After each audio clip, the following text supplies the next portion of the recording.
Hi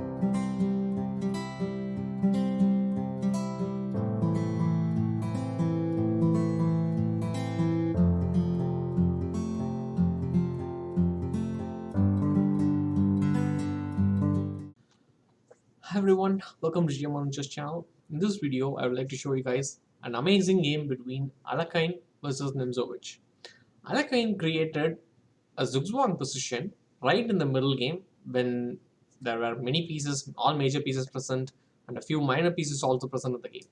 It's very rare to see such a situation in a middle game when there are most pieces present. Zugzwang in an endgame is quite common, it's not a big deal. But in a middle game, it's amazing to watch. Let's get started. So e4, e6, d4, d5, and c3, bishop b4. Nimzowitsch, true to his style, is opting for a strategic battle with bishop b4, e5, c5, and these days a3 is the main line that white players usually continue with. Alekhine adopts bishop d2 in this position. The idea is basically after knight e7 is met with knight b5. Obviously knight d6 is threatened, but a natural follow-up, bishop d2, queen d2, and knight d6 can be simply met with short castle. White also, on the other hand, maintains his grip in the center with c3. The good news for white is that he managed to get rid of his bad bishop, and he managed to trade off black's good bishop, and white is still left with the good bishop on f1, and the bishop on c8 is, as we all know, the famous French bad bishop. Black is still left with that and he has to find a way to activate it. Let's see what is done in this position. Black continues with b6, apparently preparing for bishop a6 at this point, hoping to trade off that bad bishop, and if he can eliminate that a6 bishop for the f1 bishop, that would be like more or less equalizing for black. But obviously that's not so easy. White continues with f4, expanding on the king side. f4 is quite fine in this position because without the dark squared bishop in white's camp, keeping the pawns in the dark squares makes sense. So also gains some space on the king side. And bishop a6, knight f3, queen d7 was simply met with a4, maintaining the grip on the queen side. In case of bishop takes b5, he can simply think about playing a takes b5, opening up of the lines for the rook, and also like gaining more space in the center. At the same time, he also like paralyzes black's pieces on the queen side. Okay, so black continued with knight c6, and here another amazing move, b4. Now basically, like once this b4 move is done, as we can see, there is no clear counterplay that black can generate on the queen side. There is no knight a5, there is no knight c4.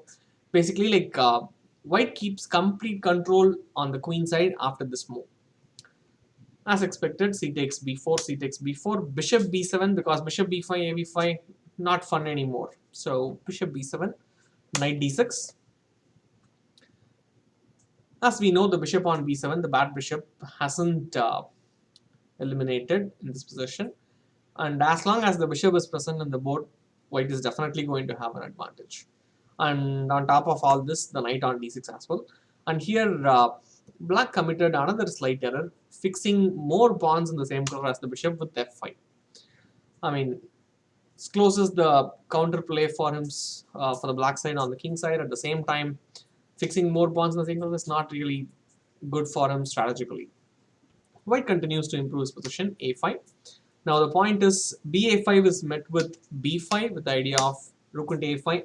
Eventually he'll be able to create pressure on the a7 pawn, and the b5 pawn is quite strong in this position. And black decided to meet this with knight to c8. And I'm sure like black, after playing knight c8, white didn't really want to make this move, but obviously like what Tarash said, more than what goes out of the board, what matters most is what is left in it. And here he gives away that amazing outposted knight on d6, which was anyway like challenged by the knight on c8. It's not going to be there for too long. And here he eliminates that bad bishop so that all the light squares are exposed and weak right now on the queen side. a6 followed by bishop to b5. Now The light squares, the bishop on b5 is quite strong right now, and it's very difficult for black to really maintain the grip in the c6 square, which he basically tried to do. Knight to e7 was played, and which was met with a natural follow-up short castle.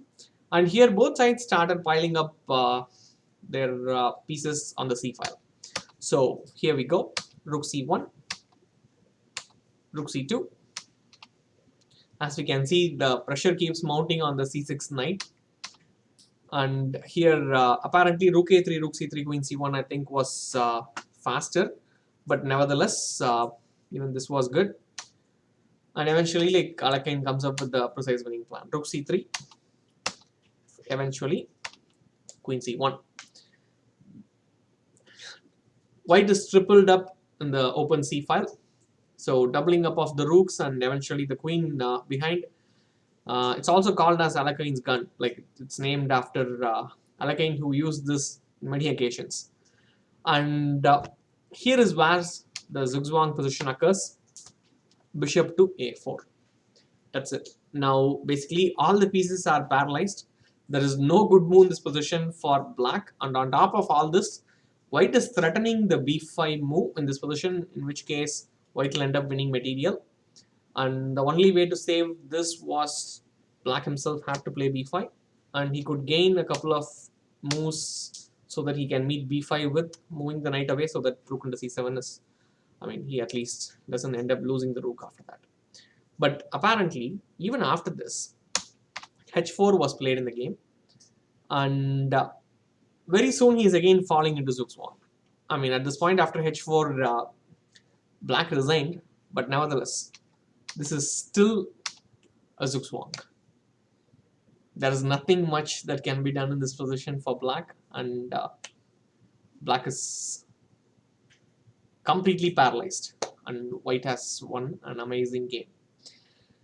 If you think about it, slowly, like strategically, white started outplaying black, and yeah, the bad bishop on b7, which at the right time he eliminated and increased the pressure on the c6 knight, and black trying to hold that square with the knight, he was not able to do it, and eventually like he got all his pieces paralyzed and ended up in a complete Zugzwang in the middle game position.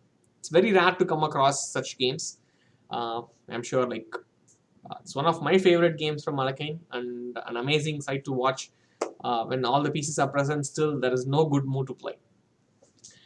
Okay, so I think I'll see you all in another video then. Thank you.